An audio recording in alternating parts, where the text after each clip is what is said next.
श्री कृष्णाय नमः। क्रम ब्रह्मोद्भवं विद्धे ब्रह्मक्षर समुद्भवं तस्मात् सर्वगतं ब्रह्मं नित्यं यज्ञे प्रतिष्ठितं। वेदों में नियमित कर्मों का विधान है। नियतम कर्म मतलब क्या है? नित्य प्रति जो करना है तो नित्य प्रति का विधान है। और ये वेद साक्षात श्री भगवान ब्रह्म से प्रकट हुए हैं, यहाँ से हुए हैं। फलतः है सर्वव्यापी ब्रह्म यज्ञ कर्मों में सदा स्थित रहता है। वेद कौन से हैं? ऋग्वेद, यजुर्वेद, सामवेद और अथर्ववेद, ये सारे वेद हैं। पर वेद कहाँ से आए? ये सब भगवान जी से हुए हैं। भगवान जी तो सारे उन्होंने ही, उनके ही द्वारा उद्भव हैं। क्योंकि देखिए, भगवान जी को जो है इतनी शक्ति है कि हर जीव में जिस जीव को जैसी ही वो कर देती। अब कई ऐसे हैं, ये पक्षी है जिसका नेत्रों से ही गर्भाधान हो जाता है। कौन है ऐसा? मोर है।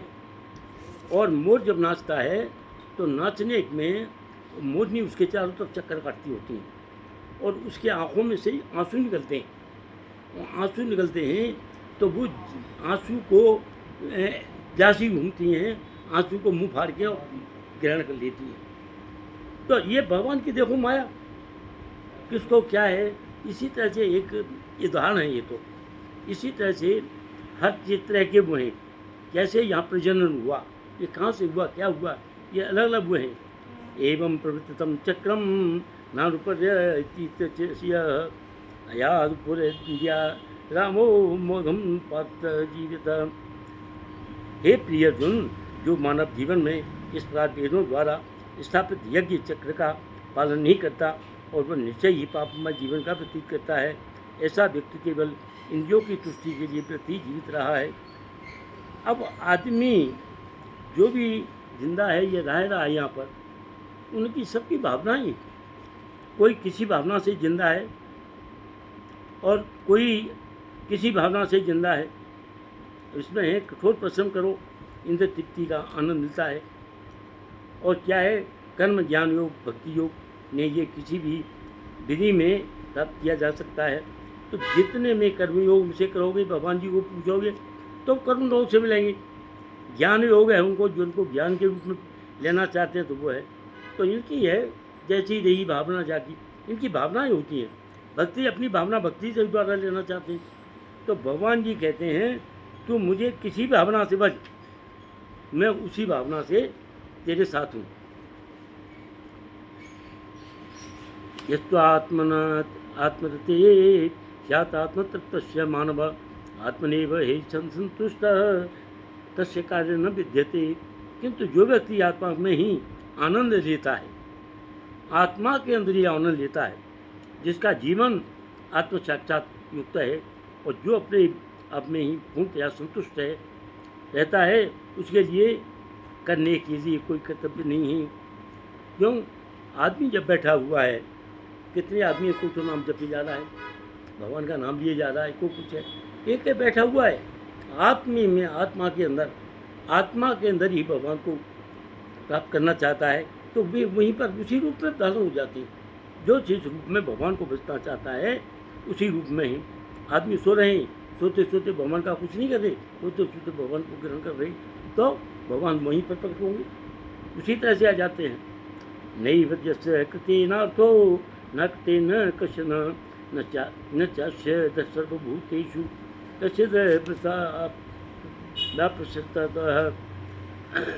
स्वरूप सिद्धि भक्ति के लिए न तो अपने नियत कर्मों को करने की आवश्यकता है। नियत कर्म कर रहा है आदमी, किंतु भगवान को भजे रहा है, भगवान को साथ में रखे हैं, तो उनको नियत कर्म करने की, कहीं चूक भी जाता है तो कोई प्रॉब्लम नहीं है। एक दिन का लगातार कर रहा है, 2-4 दिन नहीं है, कोई बात नहीं है। क्यों कि भगवान कहते हैं तुझे मैं नियत कर्म नहीं कर रहा है किन्हीं कारणों से, फिर भी मैं तेरे साथ हूँ। क्यों कि तू मुझे बतला है, जहाँ है वहाँ कम से कम उसके दिमाग में ये तो आ रहा है आज मैंने ये नहीं किया, यही बहुत बड़ी बात है। गुरुदेव स्वरूप सिद्ध व्यक्ति मतलब? हैं? स्वरूप सिद्ध व्यक्ति मतलब? स्वरूप सिद्ध, उनको भगवान के स्वरूप को सिद्ध कर दिया है।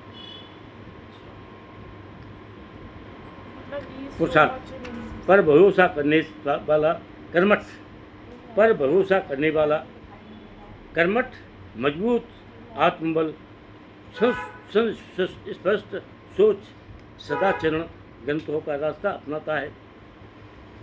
पितामह ने युधिष्ठिर को पुरुषार्थ के सहारे जीना सिखाया। पुरुषार्थ के साथ, पुरुषार्थ का क्या मतलब है? पुरुषार्थ का मतलब है तुम राजा बनोगे कल को, तो अपने यहाँ पर जितने भी आदमी हैं, किस किस को और क्या करना है, क्या बताना है, कैसे करना है, उसके बारे में बताना है। अब उसके पास वहाँ पर और वही सभा बुलाएगी, तो ये देखना था कि इनमें किसको राज तिलक मिलना चाहिए, किसको बनाना चाहिए उसके बाद में, तो धृतराष्ट्र के बाद में। और राजा नहीं बल्कि अपने राजा का असिस्टेंट जो कि आगे राजा राज्य संभालेगा, किसको मिलना चाहिए। तो इतनी देर में जब ये चर्चा चली रही थी तब तक वहाँ पर और एक आदमी आया और 3 आदमियों को पकड़ के लाई। वहाँ के 3 आदमियों को पकड़ के लाए कि हाँ भाई क्या बात है, कि महाराज हमको न्याय दे दो। कि क्या है बताओ, क्या बात है। मान के देखो, ये आदमी है, 3 आदमी हैं, इन्होंने यहाँ से चोरी की है इसके खेत में से, तो ठीक है, तो इनको न्याय मिलना चाहिए। कि ठीक है, उनकी क्या है, क्या किया है कि इसने काफ़ी नुकसान किया है, उसके घर से काफ़ी गहने बहने सब निकाल के बोले किया, बर्बाद कर दिया। तो वो बोला दुर्योधन को, भाई तुम बोलो क्या कहना चाहते हो, जब तीनों को फांसी पे चढ़ा दो। दुर्योधन बोला कि तीनों को फांसी पे चढ़ा दो। अब युधिष्ठिर को कहा कि भाई तुम्हें क्या कहना है, कि महाराज मैंने तो जब तक बात नहीं सुनूंगा तब तुमने कैसे कह सकता हूँ कि क्या है। बोले तुम कौन हो, अलग अलग बात पूछी, कौन हो तुम, कि साहब चोरी करने गए हैं, उनके इतना नुकसान किया है, तो ये कौन है, तो ये शूद्र है। तो शूद्र है क्या, कि भाई शूद्र को ज्ञान नहीं होता, इसलिए शूद्र को हम जो है 1 साल की सजा देते हैं इस काम में। दूसरा ये कौन है, कि दूसरा ये बणिक है, 4 आदमी थे। दूसरा बनिया है, कि यार इसने बनिया के हिसाब से काम किया है, इसको जो है 2 साल की सजा मिलनी चाहिए। तीसरा कौन है, ये क्षत्रिय है, क्षत्रिय, हाँ 3 ही थे, क्षत्रिय है, कि इस क्षत्रिय को जो है और 10 साल का सजा मिलेगी। बोला कि ये कैसे, एक ही है लगे, हाँ एक चौथा और था, एक और ये चौथा कौन, बनिया वैश्य होता है ना, हाँ तो वो, और चौथा कौन है, चौथा ब्राह्मण है। कैसा ब्राह्मण है, इनको मैं सजा नहीं दे सकता, इसको राजा सजा नहीं दे सकता, तो क्या इसको गुरुदेव सजा देंगे। तो सारा वो बैठा तो सभा, बोले कि 4 आदमी हैं, एक ही काम किया है इन्होंने, फिर भी आप ये बताओ इनके अलग अलग क्यों हैं, इनकी सजा अलग अलग क्यों है, एक ही सजा क्यों नहीं है। उनकी देखो, ये शुद्ध तो जानता नहीं हो किस लिए कर रहा हूँ, क्या है, थोड़ा बहुत पैसा मिलेगा जाए उसको तो अपना काम करेगा। ये क्षत्रिय है, ये बनिया है, तो ये अपने कारोबार के लिए है, इसका भी उतना ही ज्ञान है। ये क्षत्रिय है, इसका काम था कि ऐसा न करे, मरी इनके साथ मिल गया इसलिए। और सबसे ज़्यादा घोर किसका है, ब्राह्मण का, क्योंकि ब्राह्मण तो समझता है, सारी बात जानता है। ये इन सब जितने ये जानते इतना वो अकेला जानता है, तो इसको तो समझाना चाहिए था, भाई मैं यहाँ तो जाऊँगा नहीं, तुम्हारे साथ जाऊँगा तो तुम गलत काम कर रहे हो, तो ये मत करो, इसको समझना चाहिए। तो इसको मैं सजा नहीं दे सकता हूँ, इसको गुरुदेव देंगे। तो वही बात है, हर काम के अलग अलग होते हैं। घर में ही 4 आदमी हैं, ये भाई छोटा है, बड़ा है, उससे बड़ा है, तो वो अपने हिसाब से कहेंगे, नहीं कहेंगे। तो उनको सजा भी उसी हिसाब से मिलनी चाहिए।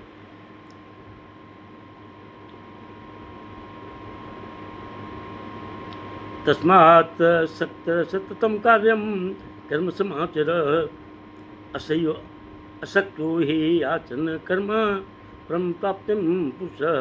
अतः कर्म फल में आसक्त हुए बिना, कर्म फल में आसक्त का मतलब है जो भी काम कर रहे हो उसका मुझे कैसा फल मिलेगा, उसमें आसक्त होना। आसक्त माने उसको करने के लिए ललायत होना, उसकी पूरी ताकत लगा देना।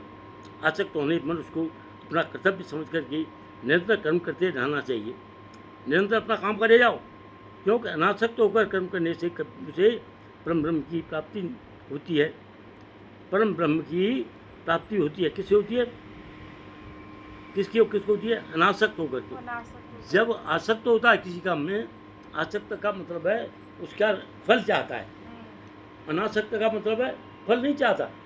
जो भी है फल में, मैं भगवान में काम कर रहा हूँ, मैं आपके भजन कर रहा हूँ, मुझे कुछ नहीं चाहिए। ये अगर वो कहे कि सब मुझे भगवान मेरा ये काम करा दो, ये कर दो, ये कर दो, सारा तुमने भगवान से मांग लिया, तो तुम्हारा फल क्या हुआ? उसी तरह खत्म हो जाता है। किंतु जो अनासक्त है, उस आदमी से आसक्त नहीं है, वो अपना कुछ मांगेगा नहीं कि भगवान आपको पता है मैं क्या मांगूँ। आप खुद जानते हो कि मुझे किस चीज़ की आवश्यकता है, बस इतना काफ़ी है उनका। कर्म नहीं भय हे संसिद्धिम आत्ता जनकाद्य लोक संग्रहमी बपी संप्रसन्न कर्तुम ऐसी। जना जैसे राजाओं ने केवल नियत कर्म को करने में ही सिद्धि प्राप्त की, अतः सामान्य जनों को शिक्षित करने की दृष्टि में कर्म करना चाहिए। जनक जैसे राजा स्वरूप सिद्धि व्यक्ति थे। राजा जनक, राम के पिताजी, वे वेदानुमोद कर्म करते हुए बाध्य रहते, तो भी लोग सामान्य जनों से समान आदर्श प्रस्तुत करने के लिए उद्देश्य से सारे नियत कर्म करते रहे। जनक सीता जी के पिता तथा भगवान श्री राम के ससुर थे। कौन थे जनक? सीता जी के पिताजी। हाँ, रामचंद्र जी के ससुर थे। भगवान ने के महान भक्त होने के कारण उनकी स्थिति थी थी। किंतु चूंकि वे मिथिला, जो भारत के बिहार प्रांत में है, परगना है, वहाँ के राजा थे, तो उन्हें अपनी प्रजा को दिशा देनी थी कि कर्तव्य पालन करने के लिए क्या करना चाहिए। तो यहाँ पर जनक जी हैं। जनक जी अपने वहाँ पर बैठते थे सिंहासन पर सिंहासन पर बैठ करके अपने अनासक्त बैठते थे। ये नहीं कहते थे मैं यहाँ का राजा हूँ। मतलब वो एक एग्जाम्पल सेट कर रहे थे। एग्जाम्पल है। अगर वो एग्जाम्पल नहीं होती तो यहाँ नाम क्यों आता? हाँ, लोगों के लिए एग्जाम्पल सेट कर रहे थे। तो वो एग्जाम्पल सेट करते थे कि भाई मेरे को यहाँ पर हूँ, जैसा होना है वो अपने आप ही भगवान करेंगे इनका, मैं अब मेरा इसमें कोई वो नहीं है। और देखो वहाँ वनवास में भी गए, तो वनवास में रामचंद्र जी ने अपनी दलील दी है, और उन्होंने क्या नाम है, भरत जी ने अपनी दलील दी है। भरत जी अपने बारे में बता रहे हैं और रामचंद्र जी अपने बारे में बता रहे हैं, दोनों बता रहे हैं। अब वो कह रहे हैं कि मैं किसके देखो अब पोजीशन ये आ गई है कि भरत की पराकाष्ठा है कि ये कुछ लेना नहीं चाहते, और रामचंद्र जी पराकाष्ठा देखो, ये कहते हैं कि मैं अपने बाप के वचनों की वजह से आया हूँ यहाँ, मुझे कुछ नहीं चाहिए, इस राज्य को लेने वाला कोई नहीं है। तो वो कहते हैं कि ये तुम्हारे लोगों का न्याय हम नहीं कर सकते, मैं नहीं कर सकता हूँ, उनके ऊपर जनक के ऊपर रख दिया है, मैं नहीं कर सकता हूँ तुम्हारा न्याय। अब क्या करना है? रामचंद्र जी से कहा है कि भाई तुम ही करो। अब उन्होंने देखो बीच का रास्ता निकाला है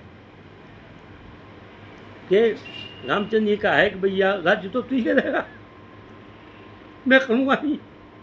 और भरत जी ने कहा है कि राज्य भर में बैठूंगा नहीं सिंहासन पर, राज्य आप करोगे। तो उनको खड़ाऊँ देती है।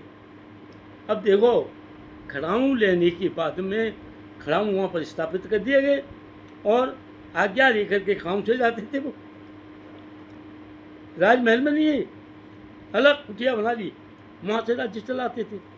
अब आप ये देखो, ये एक न्याय की पराकाष्ठा है। और वो जो है राजा जनक अति प्रसन्न हुए कि इन्होंने तो सब कुछ दे दिया और उन्होंने सब कुछ प्राप्त कर लिया। दोनों में इतना अथाह प्यार है कि जिसका कोई वो नहीं है आज तक। तो इसलिए दोनों को जनक ने वहीं से उनका वो कर दिया। अगर जनक कहते, जनक कह मेरे जी बराबर हैं। अब क्या है, यद्याचरति श्रेष्ठस्त देवे करो जन संयत प्रमाणम कुर्ते लोकस्त न वर्तते। महापुरुष जो भी आचरण करते हैं, सामान्य व्यक्ति उसी का अनुसरण करते हैं, और वो उनके अनुकरणीय कार्यों से जो आदर्श प्राप्त करता है, संपूर्ण विश्व का अनुसरण करता है। अनुकरण एक अनुसरण, दो बातें। तो वो कह रहे हैं जो आचरण करता है सामान्य व्यक्ति उसी का अनुसरण करते हैं, मानते हैं। तो जो तो वहाँ पर बैठा है जो जगह पे, उस आदमी को ऐसा आचरण करना चाहिए कि सबको उनके उदाहरण को लेके चलें, ये करना चाहिए। नए रास्ते बनते हैं। इससे क्या होगा, जब ऐसे आचरण करेंगे तो नए रास्ते बनेंगे। और श्रेष्ठ व्यक्ति का नए रास्तों को खोजना, श्रेष्ठ आदमी होगा अपने नए रास्ता खोजेगा। और जो आदमी उनसे ही चला रहा पुरानी बात से, तो नए रास्ते नहीं खोज सकता है।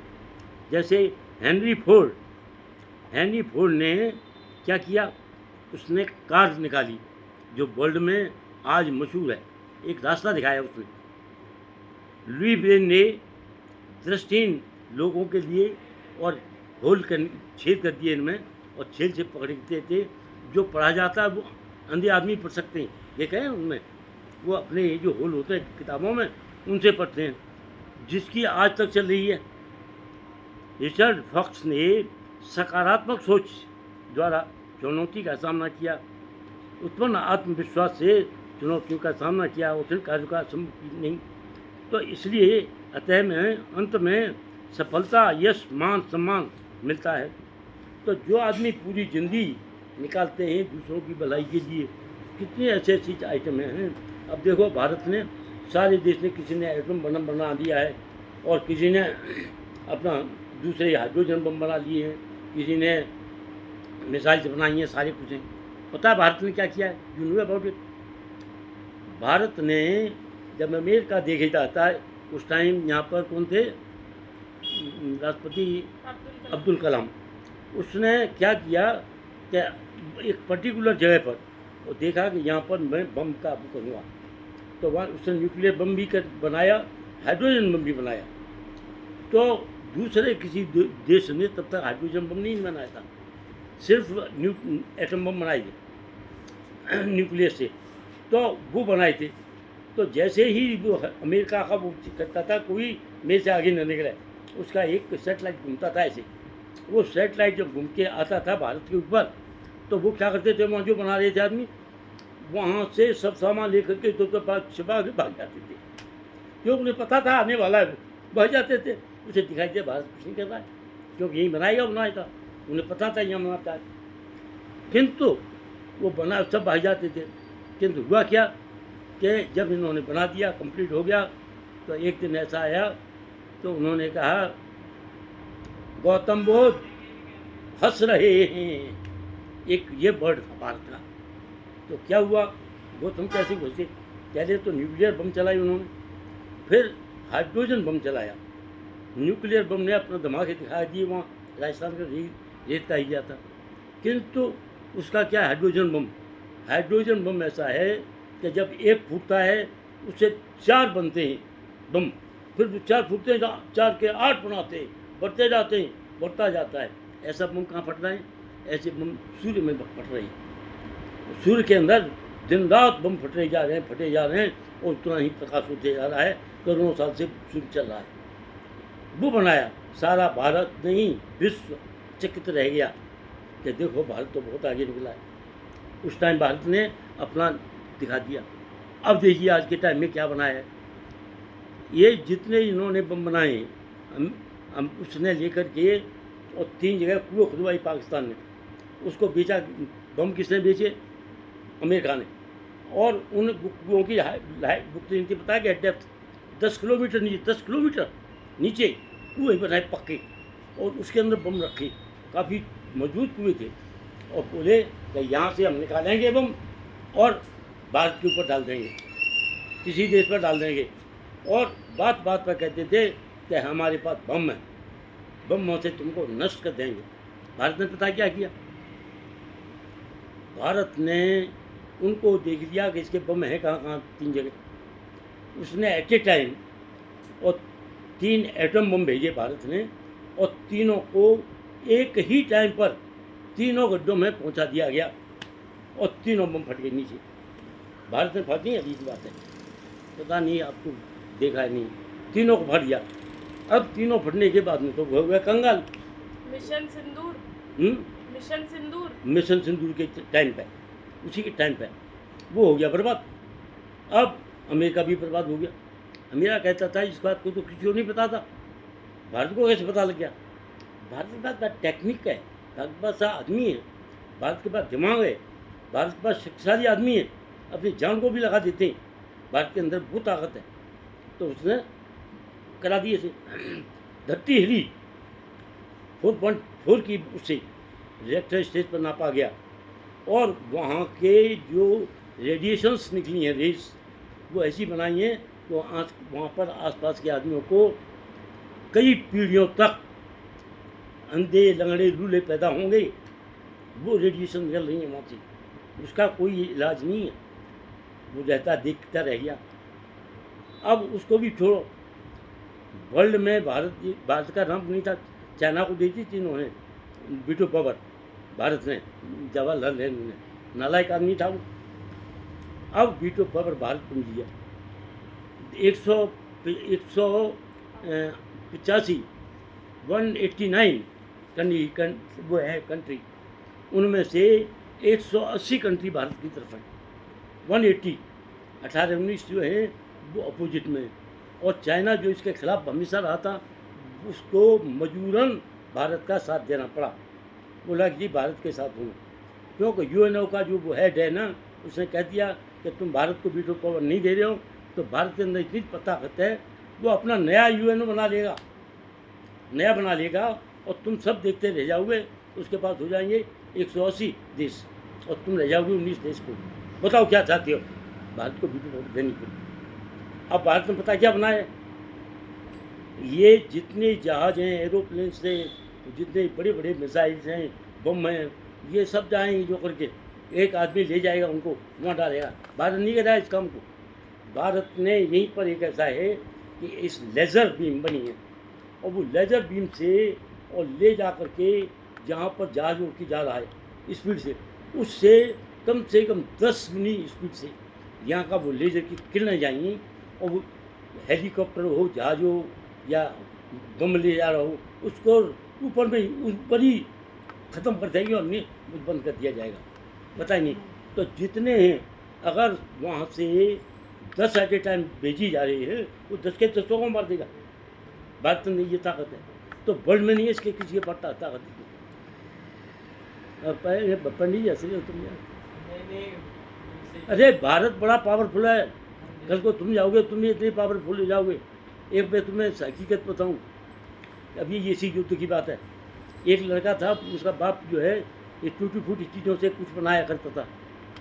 उसने ही एक गुड़िया और फ्रीक्वेंसी पर उसने देखा कि यहाँ पर बम गिरने वाला है। वो कहाँ में गिरने वाला थे? राजस्थान के अंदर, वहाँ गिरने वाला है।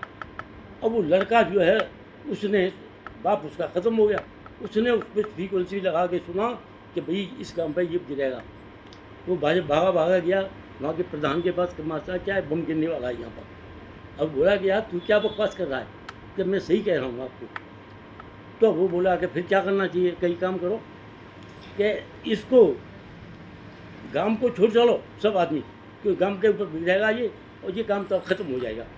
तो क्या करें? कि गांव से बाहर करीब 2 किलोमीटर पर और वहाँ टेंट लगा दो, और टेंट लगा पर वहाँ पर हंडी जला दो, वहाँ लाइट जला दो, और ऐसा मालूम पड़ा रात को टाइम कि गांव एक्चुअली ये है, और यहाँ की सब लाइटें बंद कर दो जो एक्चुअल गांव था। रात को वहाँ बम पड़ा तो वो टेंट वाली जगह थी वो ख़त्म हो गई, ये सच्चाई है, वो ख़त्म हो गई, और वहाँ जो गांव था वो गांव बच गया। ये बात वहाँ से पता लगी, वहाँ से उसने भेजा राष्ट्रपति, उसको प्रधानमंत्री को पता लगी, मोदी को। मोदी बोला कि ये कौन लड़का है, मेरे पास बुलाओ। उसके पास गया, वो लड़का कि मैं ऐसे ऐसे हूँ जी, मैं पढ़ा लिखा हूँ नहीं, मैं ऐसे ऐसे किया, मैंने पढ़ाई लिखाई में दिक्कत थोड़ी है।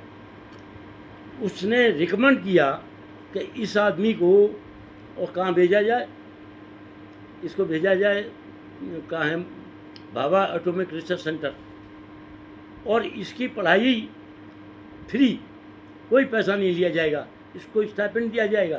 बोला गरीब आदमी मैं कहाँ पढ़ूँगा, कि नहीं तुझे कुछ करने की जरूरत नहीं है, तू तो यहाँ के सब आदमियों से टैलेंटेड है, तू कुछ नहीं जानता फिर भी तू यहाँ पहुँच गया। वो भेज दिया उसको, बन होगी नहीं बन गई, इतनी बात नहीं। भारत में बड़े टैलेंटेड आदमी पड़े हुए हैं।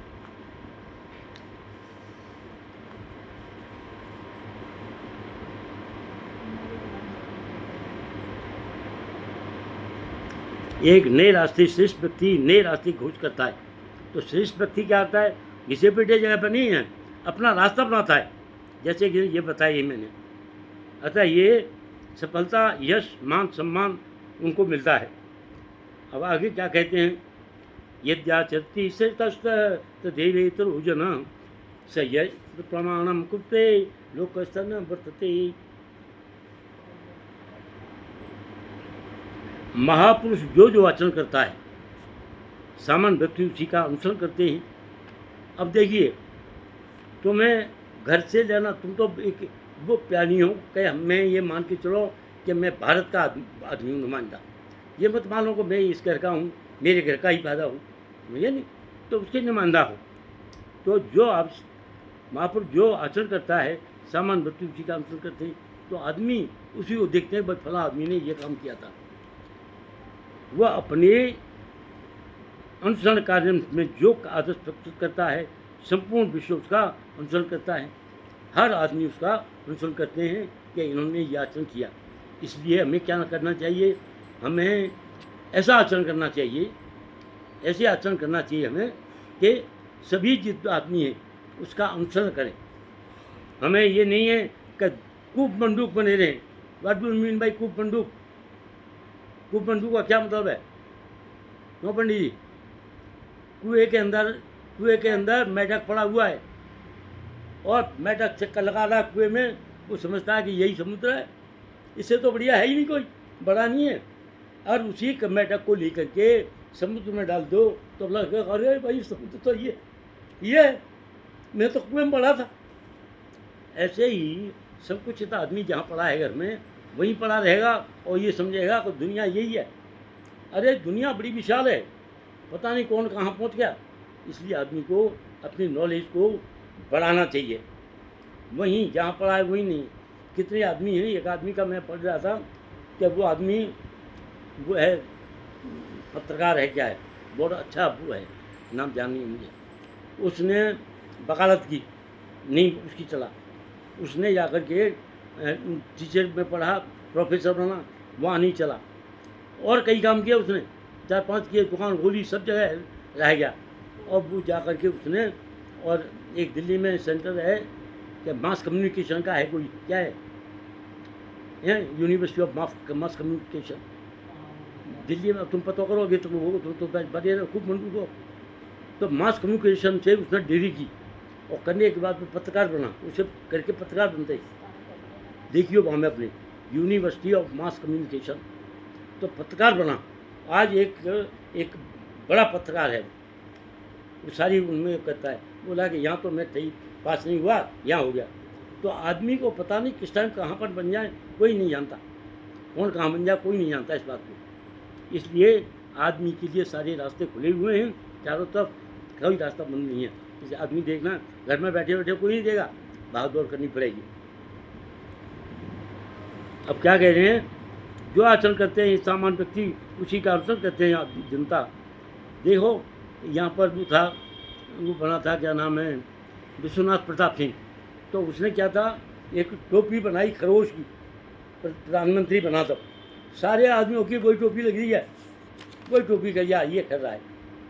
एक जवाहर वो था, क्या नाम है, राजीव ने एक खास बुक बनवाई जैकेट, उसी जैकेट को पहनने लगे आदमी।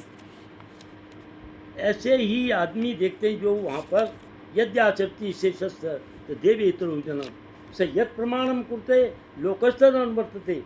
वो जो प्रमाण करता है तो हमें तो वो काम करना चाहिए कि हमारा दूसरे आदमी संकट है कि हाँ भाई शिवांशु ने क्या, हाँ वाह हम भी यही काम करेंगे, करने ले जाएंगे आदमी। अच्छा काम में वो करना चाहिए कि जो दुनिया देखती रह जाए। सुन लो पंडित जी, क्या, हाँ जी सुन रहे हो, नहीं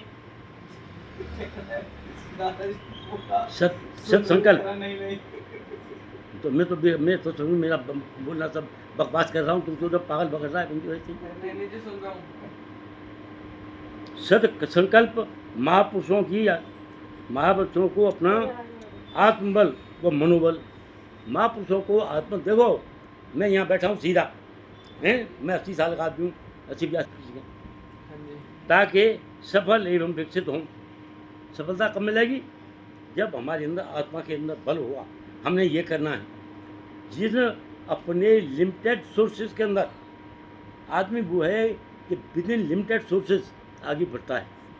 जिनके पास सोर्स हैं वो बढ़े आगे, तो कोई बड़ी बात नहीं है। अब्दुल कलाम को मछली पकड़ता था उसका बाप, और वो क्या था, वो जाकर के स्कूल में पढ़ता था, और उस स्कूल में पढ़ाने वाला कौन आया, एक ब्राह्मण। तो वहाँ जब बैठते थे तो 3 आदमी तो ब्राह्मण बैठते थे बच्चे, एक ये मुसलमान बैठता था। तो पढ़ाने वाला टीचर आया, उसने कहा तू कौन है, ये देख लिया उसने, ये तो मुसलमान है। उसको अब्दुल कलाम को सबसे पीछे बैठा दिया। वो तीनों लड़के में प्रभाव पड़ा।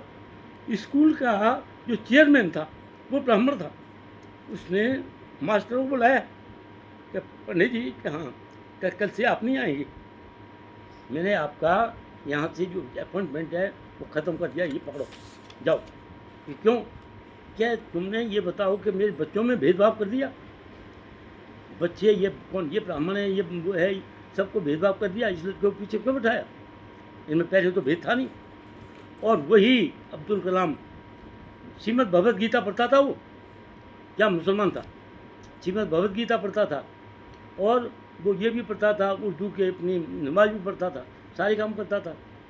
आज तक ऐसी हिस्ट्री में नहीं हुआ है, जब महात्मा गांधी के वहाँ पर गए ना, तो वो जैसे ही अब्दुल कलाम नीचे में उतरा, राष्ट्रपति था, तो फूल चढ़ाने जा रहा है वहाँ, तो नीचे पैर नीचे रखा, तो नीचे पीछे चपासी भागा पीछे, और उसके जूते खोलने लगा। बोला क्या करते हो, कि सब आपके जूते क्या, तू क्या कर रहा है ये जूतों का, कि मैं भीतर रखूँगा से खोल, नहीं ना, उसको हटा, तू बैठ भीतर पीछे।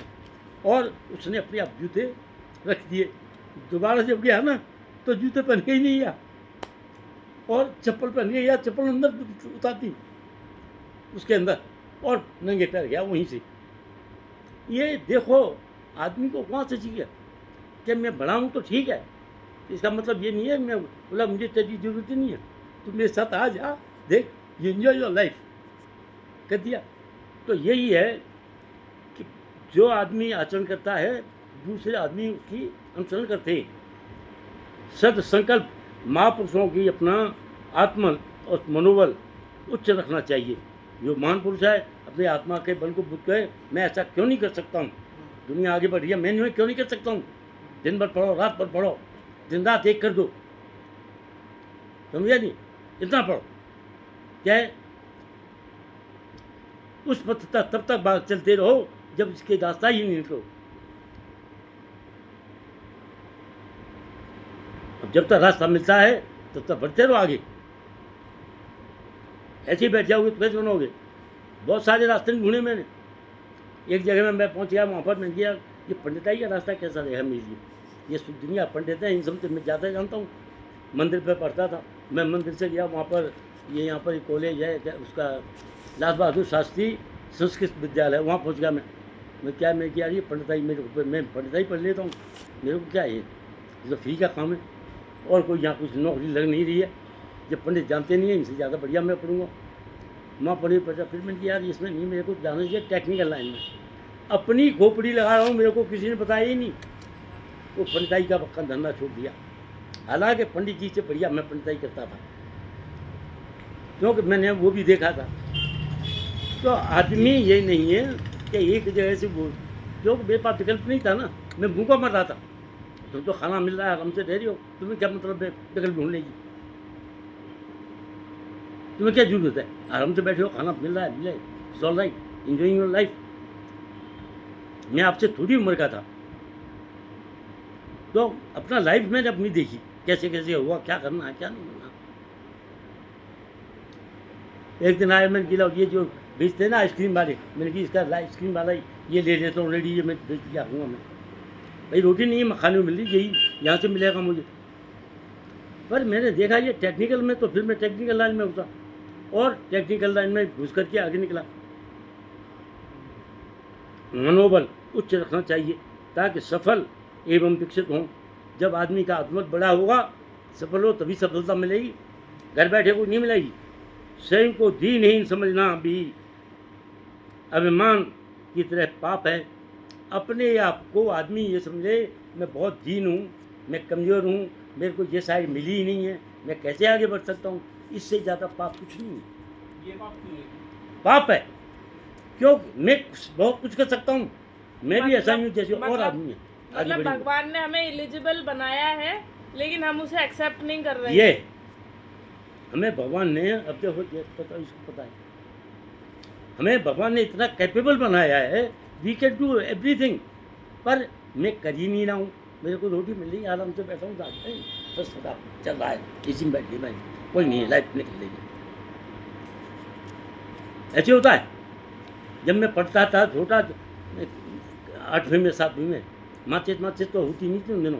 मेरे बाबा बाहर से वो कंडा खा के दवा करके मुझे दवा दिया करते थे, और उसे सवेरे उठ गई, घर ही नहीं थी घर में, तो थी नहीं या आती नहीं या जो भी था हमें नहीं पता है। बाकी सुबह उठे, बाहर ऊपर देखी तारा, अरे 4 बज गए, उठ जा बेटा। बाबा जी के पास रहता था, घर में घेर पे, अपने ट्यूबवेल पे, घर में सब रहते थे, पूरा घर मैं उनके पास था बाबा के। तो हो गया सवेरा, अब मुझे नहीं पता, बाबा ने कहते सवेरा तो हो गया, और बैठ गया उनके पास।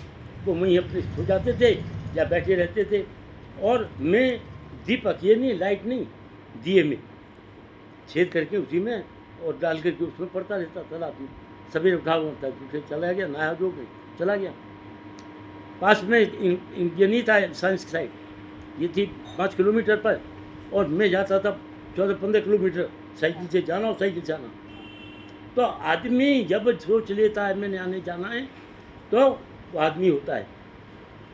हमारे जब वो कराई थी भगवत गीता कथा गांव में, भागवतम कराई थी ना, उस भागवतम में एक आदमी बैठ गया, औरतें बहुत सारे, उनको निमंत्रण था खाने पीने का, वो बता रहा हूँ। तो एक आदमी आके बोला मेरे से, मैं पीले कपड़े पहन के बैठा, कि आप यहाँ पर पंडित जी हो, आप ही कर रहे हो? मैं नहीं जी, मैं पंडित जी नहीं हूँ। तो क्या फिर क्या हो? मैंने कि जी मैं हमारे यहाँ हो रही है। फिर भी मैंने उससे कहा कि हमारे यहाँ मतलब क्या है, आप इसी घर के आदमी हो? मैं हाँ जी, मैं इसी घर का आदमी हूँ, मैं पंडित देवीराम का नाती हूँ। मैं देवीराम के नाती हूँ, मुंशीलाल के बेटा मैं क्या? वो बोला मैं उनका क्लास फेलो हूँ, मेरे पिताजी का क्लास फेलो था। मेरे पिताजी ख़त्म हो गए थे। बेटा फिर तुमने कैसे क्या किया? मैंने बताया मैं ऐसे ऐसे वहाँ हूँ दिल्ली में, और सब बताया उसमें। मैंने कैसे कि तुमने बेटा इतनी कठिन परिश्रम करके वहाँ पहुँचे हो। आज मैं यही तो कह रहा था कि इस घर में ये हो रही है, ये कोई बहुत बड़ा घर क्या है, कोई न कोई कारण हुआ, इस घर में कोई तो आदमी ऐसा होगा। आज मैं तुम्हें देख करके बहुत ही खुश हुआ हूँ कि इस घर का एक बच्चा कहाँ से निकल के कहाँ पहुँच गया है। मतलब 10-20 गाँव के 2-2, 4-4, 1-1, 2-2 बच्चे पढ़ते थे मेरे पास, वहाँ साइकिल पे जाते थे, उनमें से था, समझे नहीं? तो आदमी ऐसा नहीं है कि वो नहीं कर सकता अपना। मैं ये अपनी छेकी नहीं मार रहा हूँ, मैं वो कह रहा हूँ कि मैं उस कीचड़ में से उठा हुआ आदमी हूँ जिसने कभी सोचा नहीं था कि यहाँ सकता है। तो ये करो, वो कहते हैं उच्च रखना चाहिए ताकि सफल एवं विकसित हो सकें। सफल होना तुम्हें तो सारी सुविधाएं, तुम विकसित करो। स्वयं को दीनहीन समझना भी क्या है? पाप। पाप है। इसलिए आत्माजनक हीन भावना से भी घातक है ये। इसलिए तुम्हें करना चाहिए कि हमें आगे बढ़ने के लिए आगे करें। अब क्या करें भगवान जी? नयन में पार्थस्ति कर्तव्यम त्रिशूलोकेषु किंचन न अवाप्तम अवाप्तव्यम वर्ते विचक कर्मणि। मेरा मतलब ये नहीं है, मेरा मतलब ये नहीं है श्रीमद् भगवद गीता पढ़ाई जाए और जैसे हैं जैसी जैसी पेश कर दी जाए। तो ऐसी पेश कर दी जाए तो तुम्हारी खोपड़ी में नहीं आएगी। मैं तुम्हें उदाहरण दे रहा हूँ कि तुम्हें वो उदाहरण याद रह जाएंगे, उसके हिसाब से तुम देखोगे। न मे पार्थस्थि कर्तव्यम त्रिषु लोकेषु किंचन न अवाप्तम न अवाप्तव्यम वर्तते विचक्रमणि। भगवान ये कहते हैं, हे प्रथापुत्र, तीनों लोकों में मेरे लिए कोई भी काम नहीं कर रहा, कोई निश्चित काम नहीं है मेरे लिए। भगवान जी के लिए क्या काम है? कोई काम नहीं है। न मुझे किसी वस्तु का अभाव है, भगवान जी को कमी नहीं है। जब बात करेंगे कि फलानी चीज़ आ जाए, आ जाइए, ये काम करना है, आ जाएंगे, कुछ सारे आ जाएंगे, कोई ज़रूरत नहीं है। और न आवश्यकता ही है और न मैं चाहता भी हूँ, तो भी मैं नित्य कर्म करने में तत्पर रहता हूँ। फिर भी भगवान जी कहते हैं मुझे कि नित्य कर्म कर ही जा रहा हूँ। क्या कह रहे हैं? यदि कर्म न करूँ तो सभी अनुसरण करेंगे, तो सभी आदमी जैसे मैं पढ़ा रहूँगा वो भी ऐसे नहीं। भगवान जी तो ऐसी पढ़ी, पर नहीं, भगवान जी का एक सेकंड टाइम नहीं है। हमें अच्छे बुरे कर्मों का फल अलग से मिलता ही है। इसलिए हमें क्या है, कर्म प्रधान विश्व चिराखा, जो जैसे करें तो सफल चाखा। ये रामायण का है। कर्म प्रधान विश्व चिरा, संसार में प्रधानता किसकी है? कर्म करने की। जो जैसे करें तसफल चाखा, जो जैसा करता है तैसा ही मिलेगा। अरे इस बहू को ये बताओ क्या जरूरत है, क्या है, इसकी खोपड़ी खराब है, इसको पढ़ कर इसको करना है। ये अपने बच्चियों को पढ़ाती है लिखाती है, घर में नहीं कोई कराता है, ये सीखा हुआ है। इसको क्या मिलेगा? लड़कियाँ होगी, शादी वादी हो जाएगी, चली जाएगी। अरे नहीं, इसको ये देखना मैं जो हूँ तो हूँ ही, जो कुछ बने ही तो हूँ। कम से कम मैं इनकी ज़िंदगी ऐसी कर दूँ इसे आगे इसकी ज़िंदगी सफल हो, इसका ये लालसा है। इसे क्या खोपड़ी खराब है, रात के टाइम में वहाँ से भाग के सुनाई बात नहीं, अपने आराम से इंजॉय कर रहा है। What is there? हाँ जी, सही बात। क्या बता वही आज नहीं ये वो फैक्ट है। ये fact है। नहीं तो फल अवश्य तो भोगना ही पड़ेगा। इसलिए आप कहते हैं, हे प्रताप, जो तीनों लोकों में मेरे लिए न कोई कर्म का है, नियत कर्म है, न मुझे किसी वस्तु का अभाव है और न किसी चीज़ की आवश्यकता है, न तो नियत कर्म करने के लिए, फिर भी मैं हमेशा तैयार रहता हूँ। अब ये कह रहे हैं आगे,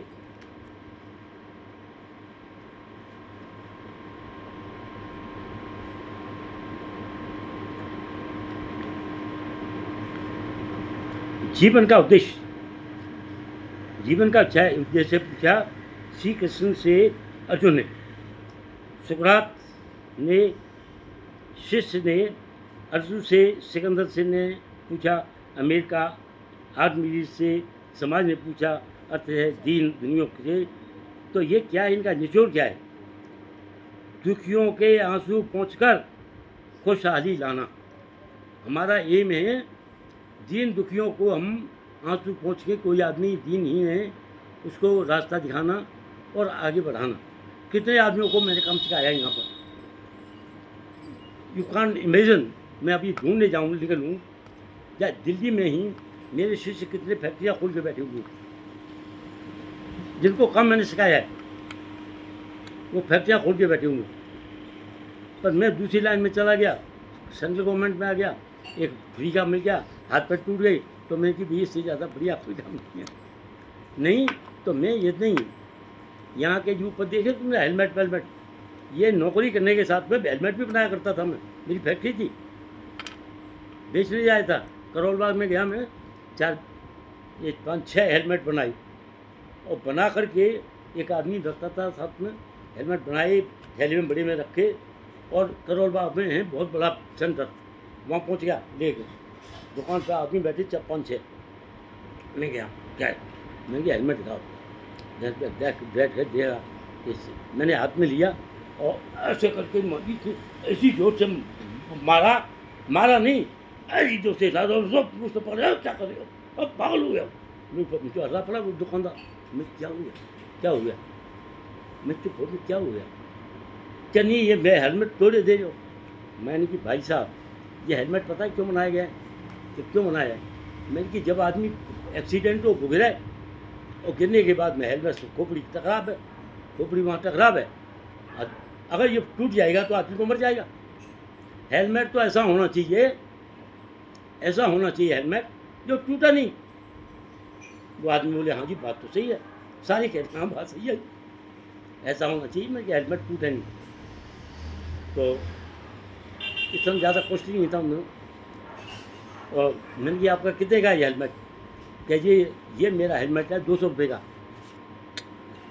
मैंने 200 रुपये का तो ज़्यादा है पैसे हैं आपके, और वो भी तुमने हाथ में मेरे से ले लिया है।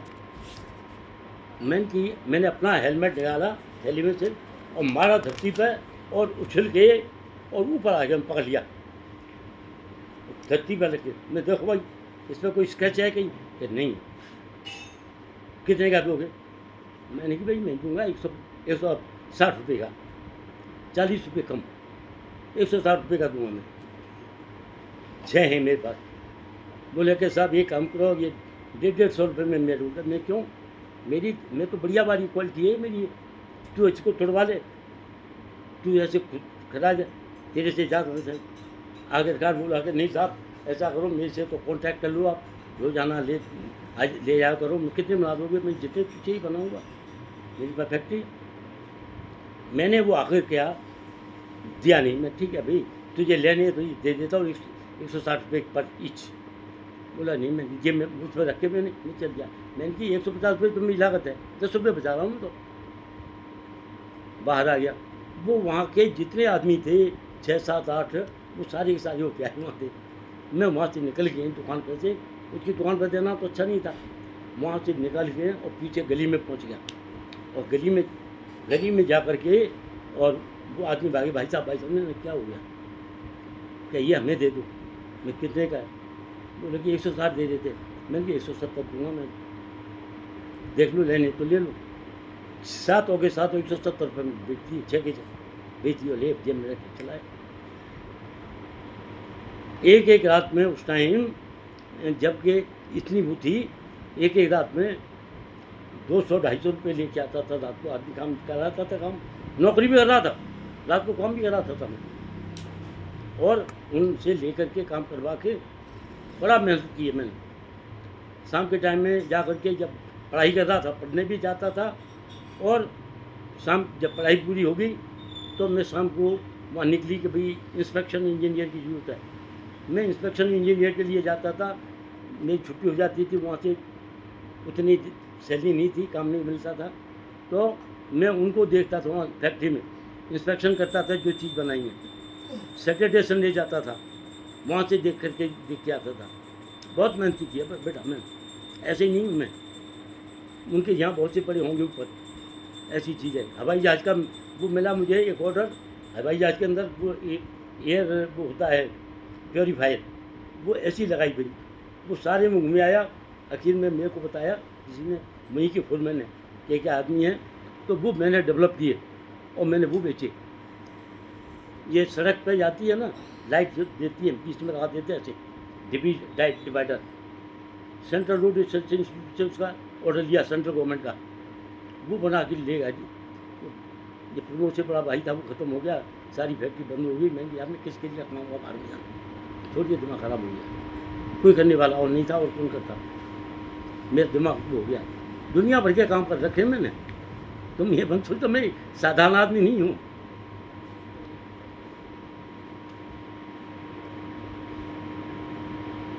मैंने आराम कभी नहीं किया ज़िंदगी में।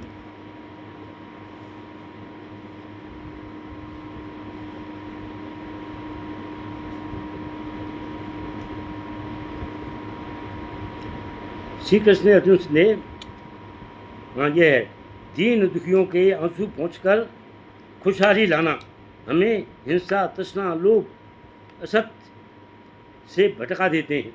इसलिए हमें बहुत से ऐसे आदमी हैं दीन दुखी, उनके मदद भी करनी चाहिए। ये नहीं है कि दीन दुखियों को, और ये बगैर सोचे कि इसके साथ मेरा कोई संबंध है, तब आदमी का होता है।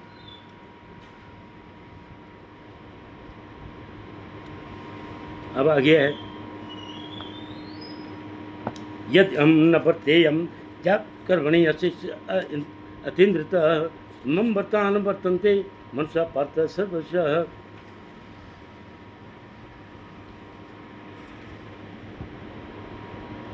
यदि मैं नियत कर्मों का सावधानता पूर्वक न कर्म करूँ तो हे पार्थ, यह निश्चय है कि सारे मनुष्य मेरे पद का ही अनुसरण करेंगे। तो भगवान जी कहते हैं नियत कर्मों को मैं बड़ी सावधानी से करता रहता हूँ। भगवान जी वहाँ बैठे हैं, सबका कितने राम जरूर के बैठ के सब कह मुजरा ले, जैसी जाकी चाकरी तैसा था को दे। वहीं बैठे बैठाए देते हैं कि आदमी बहुत मेहनती है, इसको करते हैं, इसको किसी न किसी तरह से उसको करते हैं, और हरामखोर आदमी को कोई नहीं मिलता, उसे कुछ नहीं मिलता। आदमी को इतनी करे, इस पथ का उद्देश्य नहीं है शांति भवन में टिक रहना, किंतु पहुंचना उस सीमा तक जिसके आगे राह नहीं। आदमी को इस पथ का उद्देश्य नहीं है, मेरा उद्देश्य नहीं है कि वहाँ पहुँचूँ और शांत हो जाऊँ, नहीं। इस पथ का उद्देश्य नहीं है शांति भवन में टिक रहना, किंतु पहुँचना उस सीमा तक जिसके आगे राह नहीं। खुद करके आदमी को खुद करना चाहिए काम है, जो ना है कि दुख करी करे के ऊपर और हाथ जमा दो सामने मेरे करवाओ जाना, ऐसा नहीं है। खुद करे, इतनी मेहनत करे, सावधानी पूर्वक शुद्ध आचरण है, सत्य, अहिंसा, त्याग, दया, करुणा, परोपकार, देशभक्ति आचरण घर से ही आरंभ होते हैं। आचरण कहाँ से मिलते हैं? माँ के गर्भ में पैदा होते हैं, आचरण वहाँ से होते हैं। संपर्क में आने वाले स्वजन, गुरु, समाज अनुकरणीय आदर्श प्रस्तुत करते हैं। तो ये कौन है? आदमी उनको, बच्चों को हैं, उनको भी दो, हिम्मत बनवाओ। मेरा तुम्हें पढ़ाने का मतलब क्या है? ये नहीं है वहाँ पर नकल मारे, कूट मंडूक बने रहो, नकल मारे जाओ, करे जाओ, पास कर लो डिग्री। अरे नहीं, वहाँ तुम अपना भी देखो, हम क्या कर सकते हैं, बट वी कैन डू। ताऊ जी, अनुकरण और अनुसरण में क्या डिफरेंस है? अनुकरण, अनुकरण का मतलब है कि आदमी ने जो कर रहा है वैसे ही करे जा, नकल मारे जा रहे, एज इट इज, मतलब जैसे बना रहा है ऐसे ही बना दे, कर रहे हूँ, अच्छा है बुरा है बगैर सोचे। अनुसरण का मतलब है उसमें अपना भी दिमाग लगाना है। उससे देयो मेलो का न कुर्यम कर्म चेतम संकर्ष करता श्याम अपध्याम में मापिजा। यदि मैं नियत कर्म न करूं, भगवान जी कह रहे हैं, अब यदि मैं नियत कर्म न करूं तो सारे लोग नष्ट भ्रष्ट हो जाए।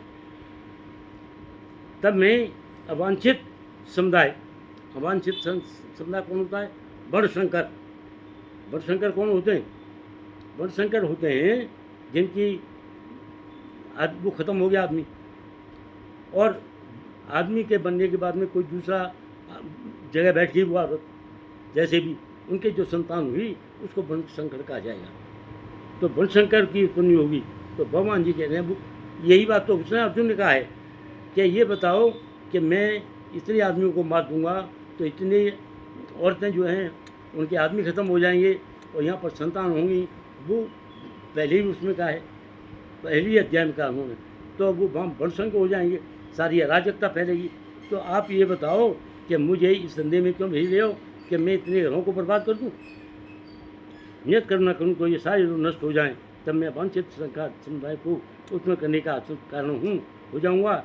इस तरह संपूर्ण प्राणियों की शांति का विनाश बनूँगा। तो वो कह रहे हैं कि ऐसी नहीं मैं चाहता हूँ, ऐसा करने से सारे में अराजकता फैल जाएगी। अब 25वां कल चालू करेंगे। सत्ता कर्मण्य विद्वांसो यथा कुर्वन्ति भारत उदति स्वम स्तर दीर्घ संग्रम। जिस प्रकार अज्ञानी जन फल की आसक्ति से कार्य करता है, उसी तरह विद्वान जनों को चाहिए कि लोगों को उचित पद पर ले जाने के लिए अनासक्त रह करके कार्य करें। इसलिए आदमी को क्या चाहिए, आसक्त न हो करके, अनासक्त होकर के कार्य करें।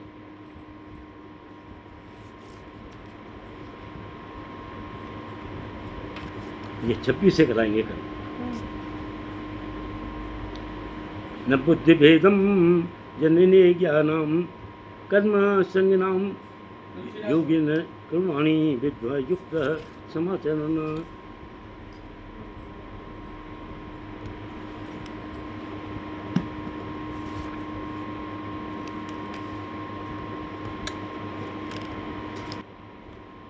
अपूर्ण इंद्रियां हैं, हमारी इंद्रियां इतनी नहीं हैं कि हम आगे तक की सोच सकें, अपूर्ण है। इसलिए भगवान जी को समर्पित करें कि हे भगवान, हमारे इंद्रियों को पूर्ण बनाओ, जिससे हमारी सोचने की भी शक्ति मिले। और त्रुटियां अवश्य करता है आदमी, धोखा नहीं दे किसी को, झूठ नहीं बोले,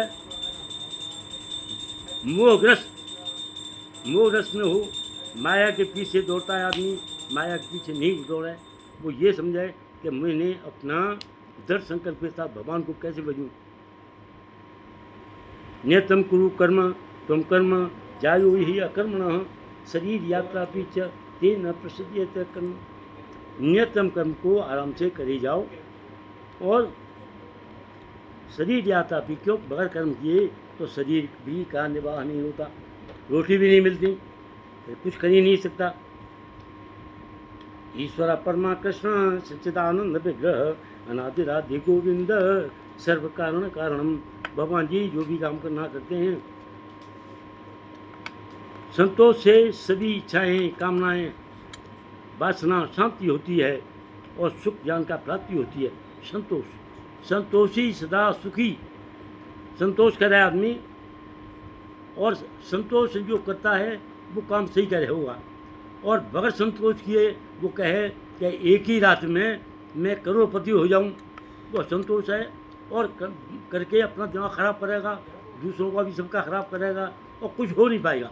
इसलिए भगवान के ऊपर भी छोड़ा है कि ये करे, संतोष करे। भक्ति में से संतोष मिलता है, असंतोष से पीड़ा मिलती है, तृष्णा मिलती है, चाह खत्म होती है, अज्ञानता आती है, और मानव से दानव बन जाता है। आदमी संतोषी नहीं है तो मानव से दानव कैसे बनेगा। दानव का मतलब यह है कि ऐसे कर्म करेगा जो कि आदमी को करनी नहीं चाहिए, मानव से दानव बन जाता है। संतुष्ट सततम योगी यथात्मा दृढ़ निश्चय मैं अर्पित मनुर्बुद्धियो मदबत सर्वप्रिय। वो कहते हैं संतुष्ट रहे, जो मिला है, जो तुम्हें भगवान ने दिया है उसको संतुष्ट है। संतुष्ट है सततम योगी यथात्मा दृढ़ निश्चय के साथ करे, भगवान ने विश्व देंगे। मगर कहीं अवांछित काम नहीं करे, जो हमें नहीं करना चाहिए वो हम नहीं करें। क्यों? उससे अराजकता फैलेगी।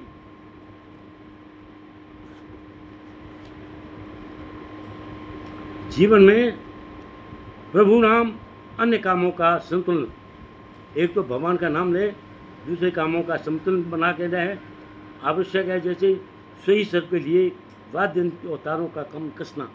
आदमी जब बांसुरी बजाता है, वो कहता है सारंगी बजाता है, उनमें भी उनको कस लेता है। इसलिए ये आदमियों को अपनी बुद्धि को कस लेनी चाहिए कि कोई गलत ऐसे स्वर न निकले जिससे मेरे सारे आदमी दुश्मन बन जाएं। मैं ऐसे स्वर निकालूं जिससे भगवान को मैं नाम लेते हुए और सारे काम में सही तरह से करूं। हम जुनून की हद तक समर्पित भाव से कर्म करना सीख लें। समर्पित पसंदी पर अवसर सूर्य प्रकाश से ही भी नहीं खोजता। असमर्पित मनुष्य सूर्य प्रकाश में भी नहीं देख सकता है। अब वो कह रहे हैं कि हमें काम कर रहे हैं तो अपने कामों को संतुलित बना के चलना चाहिए। ये नहीं है कि एक काम बनाया हमने तो दूसरा काम खराब कर लिया, तो संतुलन बना के चलना चाहिए। नेतम कुरु कर्म तम कर्म जायो ही कर्मण शरीर यात्रा पीछ देना प्रसिद्ध अकर्मण।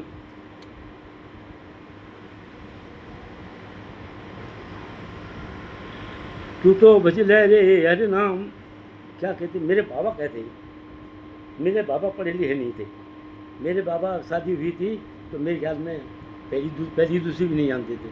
मेरी दादी जो थी वो उस टाइम हाई स्कूल पास थी, 8-9 पास उस टाइम की, बहुत काबिल थी और पंडित की बेटी थी वो।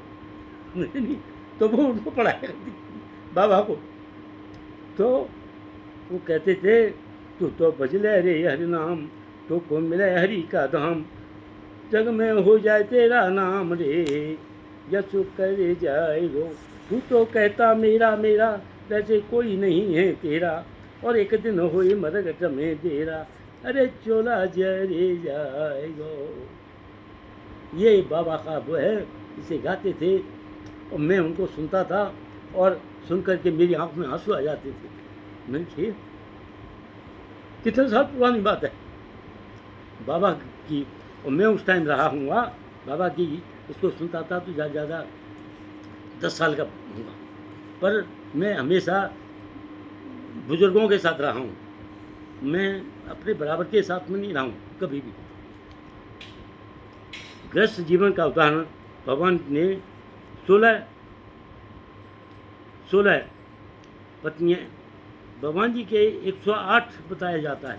वहाँ से निकाली थी जरासंध के यहाँ से, वो भी जो है उनका कोई लेने रखने वाला न बना, तो भगवान जी ने कहा कि तुम्हारा कोई नहीं है तो सब मेरे पास, और आदमी उसको गलत मतलब में लेते हैं। भगवान जी ने कहा कोई नहीं है तो तुम मेरे साथ हो, क्योंकि तुम्हें फिर कौन करेगा शादी।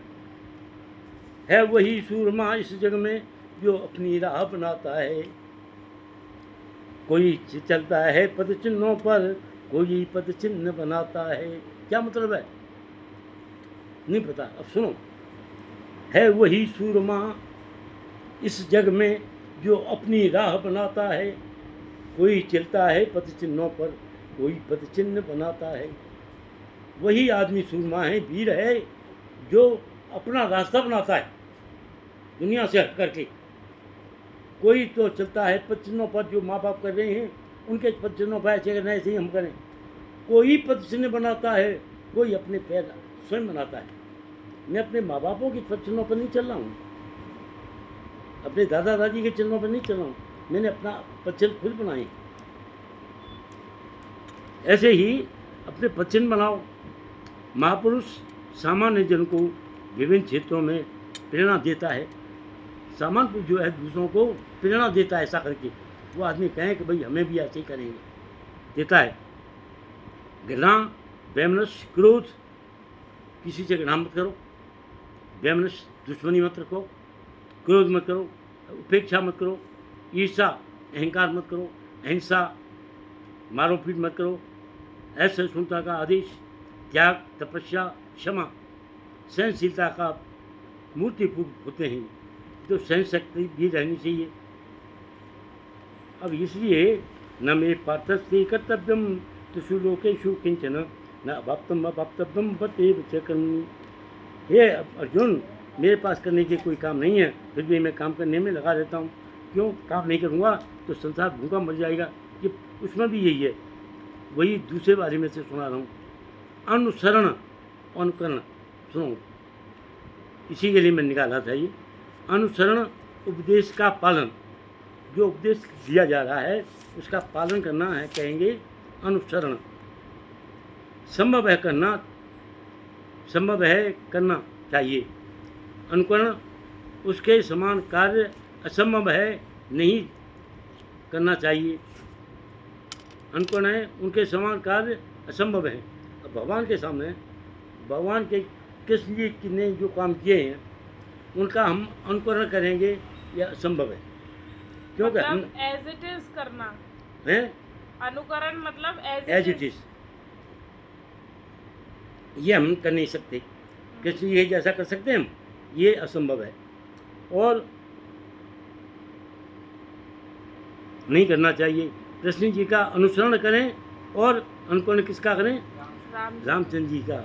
ये इसी के लिए मैंने कहा था, अनुकरण किसका करें? राम जी, कृष्ण जी का अनुसरण, कृष्ण जी का अनुकरण, रामचंद्र जी का। अनुकरण किसका करें? राम जी का। राम जी का। अनुसरण किसका करें? कृष्ण भगवान का। अनुसरण उपदेशों का पालन करें हम। अनुसरण का मतलब है पालन करें उपदेशों का। किसके उपदेश? कृष्ण जी का। संभव है करना चाहिए। अनुकरण उनके समान कार्य, कृष्ण जी के समान काम नहीं कर सकते हम, तो कृष्ण जी का अनुकरण नहीं करें, उनके जैसे कार्य नहीं कर सकते हम, तो इसलिए कृष्ण जी का अनुकरण नहीं करें हम, क्योंकि यह असंभव है, हम करना नहीं चाहिए। कृष्ण जी का अनुसरण करें और रामचंद्र जी का अनुकरण करें। अनुकरण का मतलब है, उन्होंने कहा कि भाई मैं एक ही शादी करूँगा और सारे उनके राजाओं के 3-4 होती है शादी, मैं नहीं करूँगा। उनका जो है भगवान जी की बात को मानो, कृष्ण जी के 108 हैं उनको मत मानो। समझी नहीं बात? तो ये है उपदेशों का पालन करें, यह अनुसरण है। अनुसरण क्या है? उपदेशों का पालन। हाँ, और वो क्या है? उचित पथ पर ले जाते हैं, वो सही जगह पर, इसलिए उनको करना चाहिए।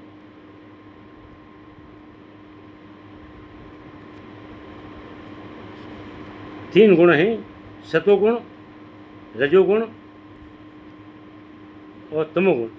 अब देखो, ब्राह्मण है, ब्राह्मण पुत्र का गुणी बनाना। रजोगुण है क्षत्रिय, और सत्वगुण और रजोगुण मिलता है वैश्य में, और तमोगुण किस में होता है? चांडाल में, जिसको कोई बनाना नहीं चाहिए। इसमें भी खजाना भरा हुआ है, मैंने इसमें भी बहुत बढ़िया लिख के रखा है।